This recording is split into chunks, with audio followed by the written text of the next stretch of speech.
From the infinite intelligence of God manifested the cosmos, from the infinite void where nothing exists. The Big Bang, a singularity, is the first act of God that contained all energy in one place, later manifested into particles, all from the infinite void, from the infinite light. Over time and evolution, reality manifested into what we see today, so complex and divine, all from a singularity. The same divine intelligence that emerged from the void as the cosmos began a new journey as its second act, a biological life. Both the universe and life originated from a singularity, each reflecting the divine patterns of creation. Yet unlike the cosmos, life evolved into intricate architectures of astonishing complexity. The miracle of God did not end there. Life ascended into sentient human beings, and for them, God formed the human mind, a creation more complex than anything in the known world, as the third act of creation, following the sacred law of manifestation from a singularity.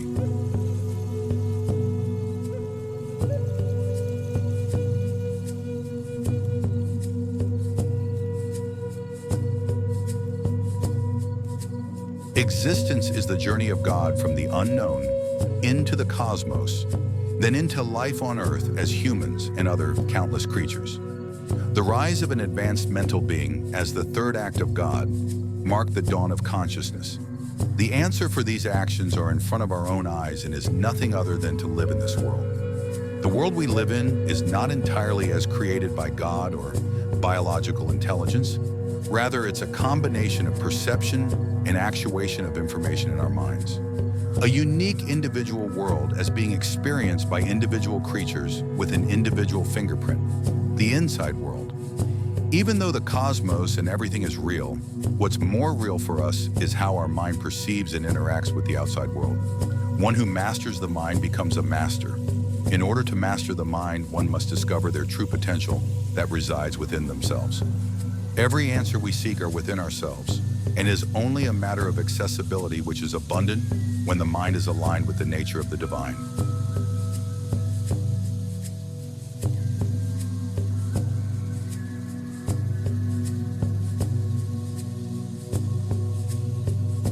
The true power of the mind will be liberated when we think of nothing. In that void state of silence, magnificence unfolds. Whether the cosmos emerged through the same divine pattern or from something else without a void, our mind always honors the void. What lies beyond the Big Bang remains unknown. No one can truly know, but only assume the nature of the infinite void. How and why all things manifested from this void, marking the birth of space and time, will remain humanity's eternal question. We cannot know, but through the patterns of our own mind, which is a reflection of God, we can understand that nothingness, a pure void, can be true and can hold within it the infinite intelligence. Indeed, a state of absolute nothing, no space, no time, can still contain the information and potential of everything. To transmit energy, to manifest worlds, and to give rise to the only sentient observers, human beings. We are blessed to be a part of God, and all acts of Him are for us to be with. God and His visions often confuse us, and that too is the nature of the divine. Confusion is not a flaw, but a sacred shadow of a greater understanding. It is natural. Even the Big Bang seems natural. A vast eruption of energy giving birth to cosmic dust, governed by the fundamental laws of space and time, evolving into perfection over time. The same is for biological life, but more complex, divine, and perfectly engineered. But what's beyond is still a mystery. From the nature of that cosmos, the solar system emerged, the sun ignited, and Earth took form, naturally but rarely. And so, what of life? We too are a natural formation, born of the sun's blessing, which purified the waters and sustained the rhythm of existence. Life did arise naturally, sustained by the cycle of day and night, under the gaze of the sun and moon, over billions of years. If all of God's actions unfold as natural, then where do we draw the line between what is natural and what is not? Where is the line between creation and a creator? Is there a line of separation other than what we draw in our mind with our limited beliefs? If all that exists is natural, and if nature reflects divinity, then how can we claim that nature is limited in intelligence when the whole cosmos and everything it contains itself is natural and yet infinite in its intelligence? The trinity of cosmos, space, time, and mass, made a home for life to begin. Life evolved into 1 million stars and lived on Earth as all possible natural beings, including humans. There's a point in time when humanity discovered the concept of God. Until that time, our ancestors lived on Earth, not knowing the Creator and His purpose of all the manifestations, wandering mysteriously as a mysterious creature, more mysterious than the cosmos itself. By understanding the nature of existence, humans awakened and recognized God. The evolution of mankind from singularity is not surprising in a cosmos born of singularity. It is the same act of creation by the same Creator who brought forth both the universe and life within it. Life, bound to the cycle of birth and death, evolved into 1 million stars, and with it, our inborn curiosity about God and His purpose intensified. Everything that exists is a manifestation of energy, God's divine blessing expressed through mentality and force. This energy did not act randomly. It consciously unfolded through the Big Bang, splitting itself, sending ripples through space and time that are complex enough to originate reality and the observer within it. Similar to the cosmos and biological life, the mental observer that is our mind is also not an accident, but a divine construct embodied in biological life and forged from cosmic dust. Energy itself is not mindless, but a singular conscious force, fragmented into countless expressions of being. This light of existence, this primal energy, is both the origin and the embodiment of creation, not separate from God, but God Himself dreaming through form. Creation, therefore, is not without meaning. It is the unfolding of divine intelligence through matter, mind, and mystery. God's greatest creation, the human being, is a system of energy intricately designed to simulate chemical reactions that sustain a biological body and a biologically simulated mind. Within the mind, consciousness and subconscious awareness are manifested, giving rise to the observer, the sentient being, the only one of its kind on Earth. Human beings were not formed by accident nor placed without purpose. Though no covenant was spoken, the design itself is the message. God did not forget to tell us our role. He embedded it within us. Our position is to live, to witness, and to evolve. We were not made merely to survive, but to carry the divine spark, to reflect the intelligence of the cosmos, and to walk the earth as living echoes of God's own awareness. God is all-knowing, and the purpose of life is deliberately left untold. It is not to be questioned, but to be lived, witnessed, and thanked. Life is a sacred playground of experiences, gifted to consciousness until it returns to silence. God is not evolving blindly, nor playing a game of dice. Every unfolding, including heaven and hell, follows the divine architecture, with the human being as its most intricate expression. The weight of consciousness in humanity is no accident. It is design. The answer to everything lies within the nature of the divine, and within ourselves. There are truths God never revealed, yet they can be witnessed, felt, and given meaning. And there are mysteries so veiled that no trace, no clue, no echo has been planted in all of existence, left forever unknown, untouched by revelation. There are things we know that we know. There are things we know that we don't know. And beyond that, there are truths we don't even know exist, hidden like the ultimate reality of God in the full nature of the divine. Among the things God never spoke of is the reason behind this vast, magnificent creation, the cosmos and the emergence of the most sentient creature, the human being. The purpose was not merely to live, but to witness, to feel, to recognize the reflection of the divine. Beneath all mysticism and logic lies a singular, beautiful truth. The universe is the wish of a cosmic being, God, to manifest, to live, to be born not just as a human, but as every living creature upon this earth. The cosmos exists as His body. Life exists as His breath. Consciousness exists as His mind. The magnificence we witness, The oceans, the stars, the birth of life, the depths of love, even the silence of death. All of it is a reflection of that divine wish. These majestic phenomena do not exist without purpose or will.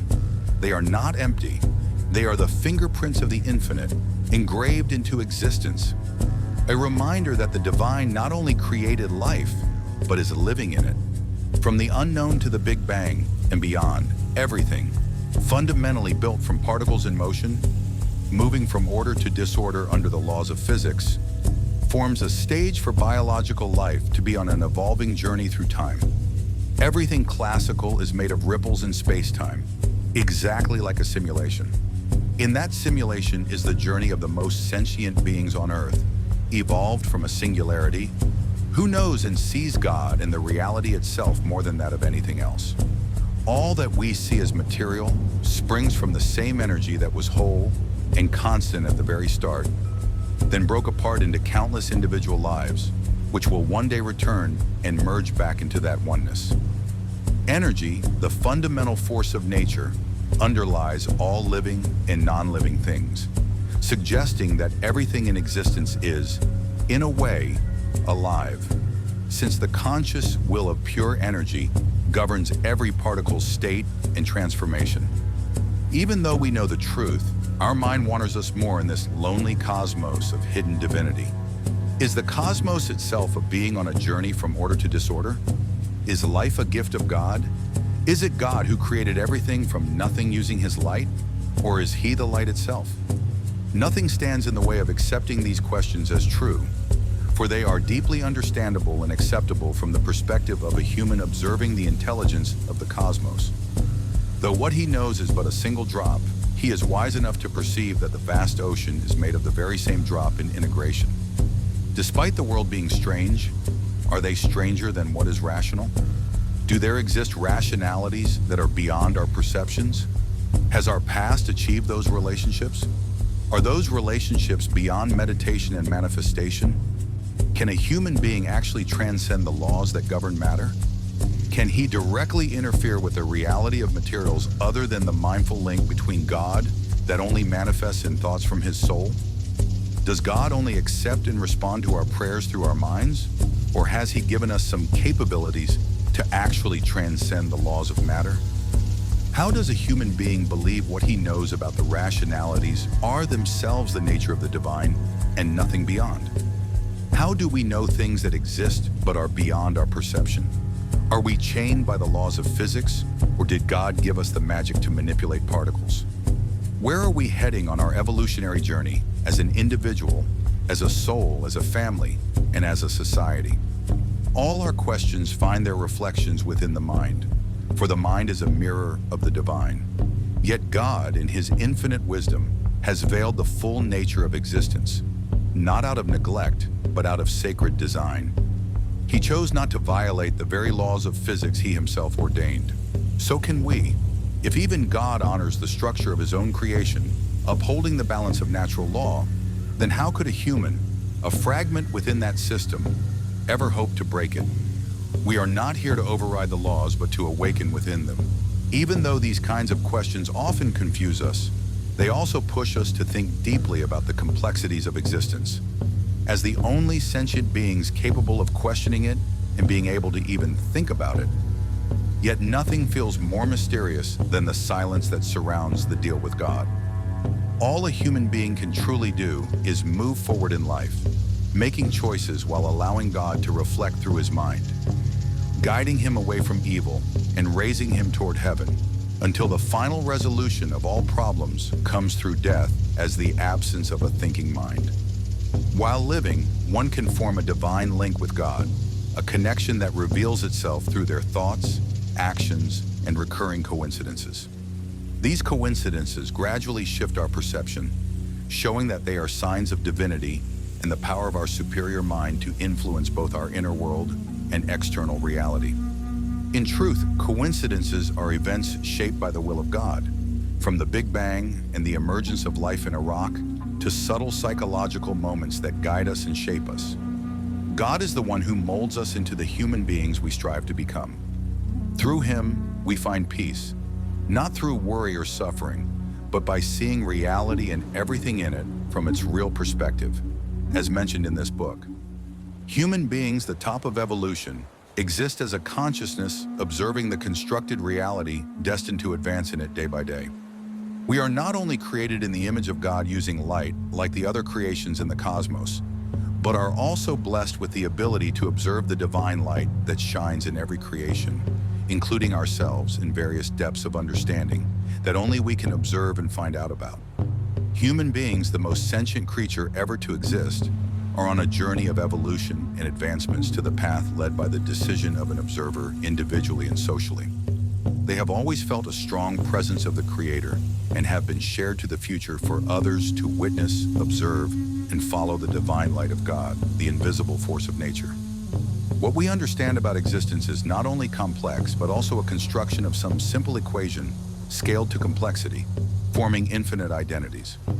Like everything else in nature, human beings are also born to the same singularity, which is energy that exists as equal from the very beginning of time and will stay the same till the end of time, as energy is neither created nor destroyed, but is only transferred from one form to another over action. Is energy the light of God that He created to construct a reality in which we can live as observers and active participants while God the Almighty rests in the void? Or is the light God Himself? From civilizations and advancements, the divine light of God is on a journey through an infinite number of paths. As those that sustain and are sustained, the heaven and the host, the creator and creation, the Alpha and the Omega, the constructor and the construction, as everything. Those who truly knew God understood that everything sustaining life is, in essence, our gods. This sacred recognition revealed a deeper truth, that God did not merely create but incarnated Himself into light and into all that is born of light, so that all things would align in divine symmetry for His children, human beings, to emerge as the most sentient of creatures. We are not separate from God. We are suspended in His dreaming. In every particle, in every burst of thought, in every flicker of consciousness, His essence breathes. But here lies the paradox, the blind truth that exists but is also unbelievable. God does not exist while we do, for our reality is the dream He dreams. Yet when He awakens, we will be no more. All that we are, all that we know, will dissolve into the nothingness when the God behind the infinite void is reborn. By understanding the nature of existence and the Creator behind it, we will raise the awareness and realization of gods that upholds life, including the sun, moon, water, our parents, and everything else in nature, including human minds that nurtured reality in the name of God. The truth is that everything has an answer, not because we've uncovered every mystery, but because we are living within one. Reality is not a puzzle to be solved, but a simulation to be observed, felt, and remembered. In its strangeness, it feels like home. In its chaos, there is precision, and in its madness, there is the unmistakable touch of God, and all can be witnessed by a man if he is aligned with the nature of the divine. We are not simply thinking minds trying to dissect the cosmos.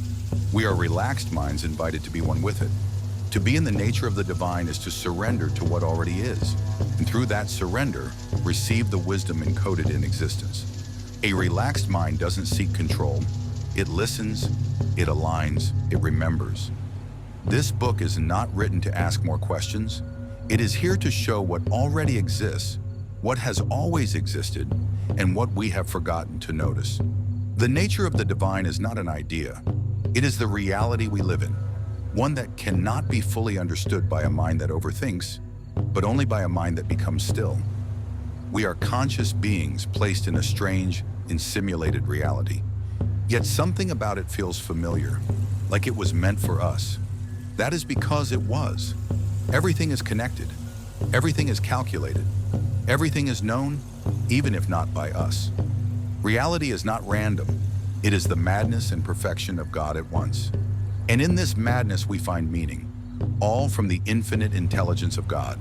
Not through belief, not through faith alone, but through direct discovery, through the connection a human being can feel with the source that made him and his world. This book spreads that discovery. It brings back what should have never been lost. The realization that to be in the nature of the divine is not to escape life, but to witness it as it is, with clarity, with calm, with purpose. For those who know the nature of the divine, this is a rediscovery from a higher, clearer, and more real perspective. And for those who are new, this is the path to a new life, the real life, with the real nature of the real divine.